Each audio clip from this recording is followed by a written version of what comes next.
sustainability and environment, why do you feel that, you know, if you can share your perspectives of why suddenly it is one of the top trends, top topics being discussed globally?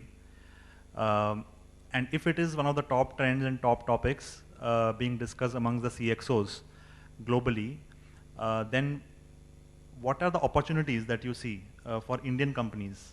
And do you see them ready today to serve this opportunity? What are the gaps that you see? So, when we talk sustainability, then especially after Paris Agreement on climate change, after 2015, when Paris Agreement on climate change came, then it was become a international topic. Even it's become board topic also to discuss, and because of the challenges due to climate change. And today all over world, international community are talking at various forum about the climate change, and basically because of climate change issue, this sustainability came much more after 2015. But it's not only climate change. Actually, sustainability address several things. One is the environment, where climate change issue get addressed, but also sustainability address governance issue. So governance dimension also looked into the sustainability.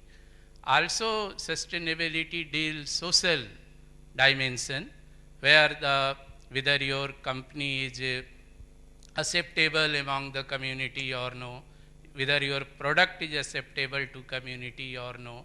So those kind of things get addressed by sustainability. So today sustainability is on hot topic and everyone discussing. Now coming to your question, what opportunity Indian industry have?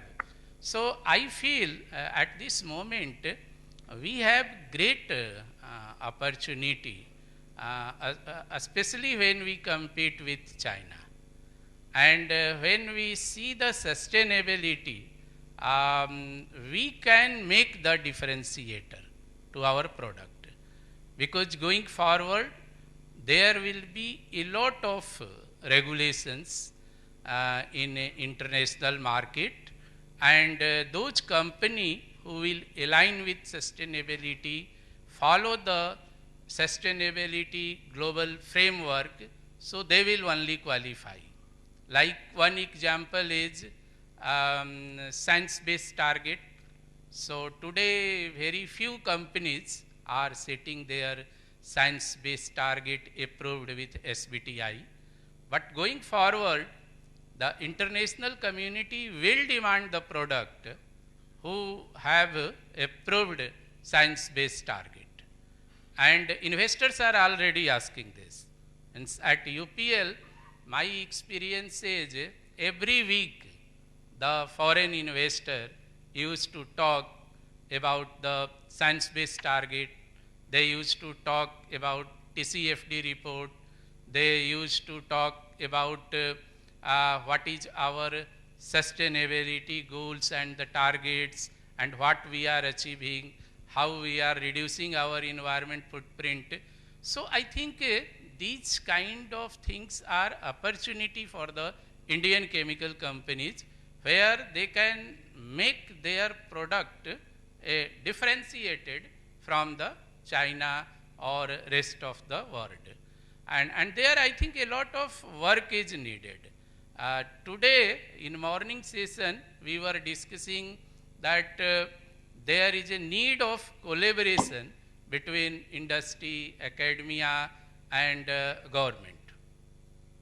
But what I feel that today there is a more need to have a collaboration, joint working and especially participation with the international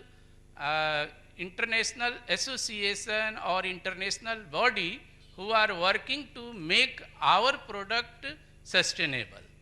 And some of the examples are we need to do the collaboration, joint working, and more important is participation with these international agencies. One example is GRI. So when we discuss and participate with GRI, we can have a better sustainability reporting.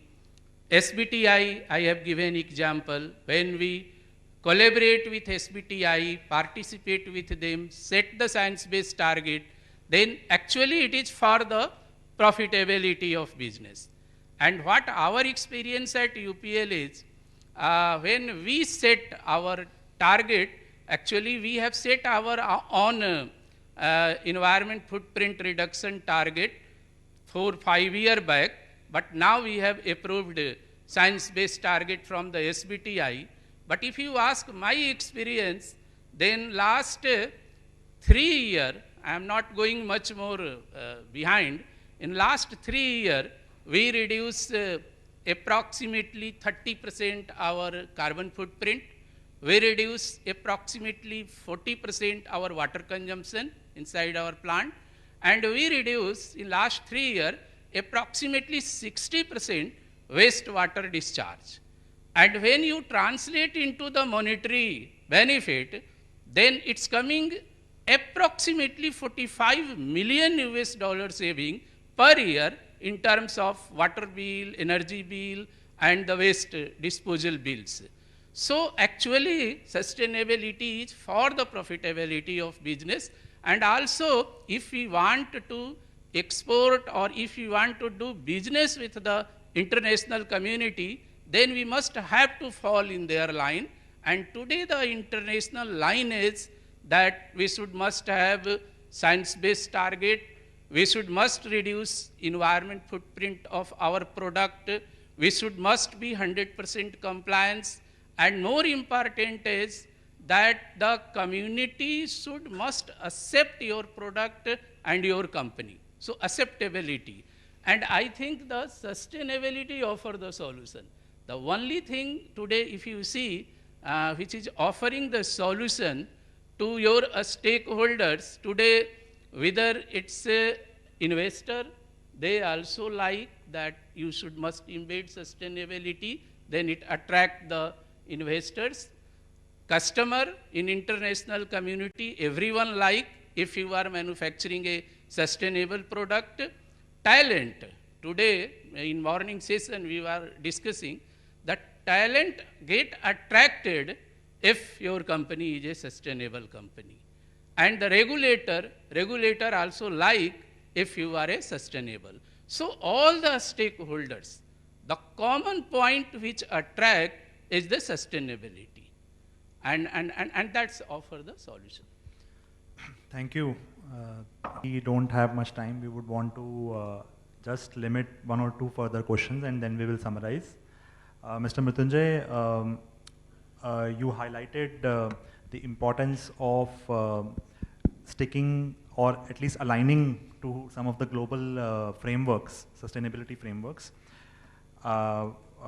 In terms of the challenges being talked about here, whether they be supply chain related challenges or innovation related challenges, while yes, an opportunity exists for Indian companies, but do you really see any practical solution to some of the challenges being discussed here, especially when it comes to catering to the sustainability and environmental related requirements of global companies?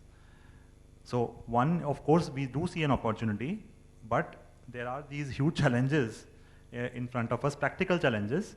So how do we, what are some of the 1 or 2 enablers which you can highlight for us to address those challenges?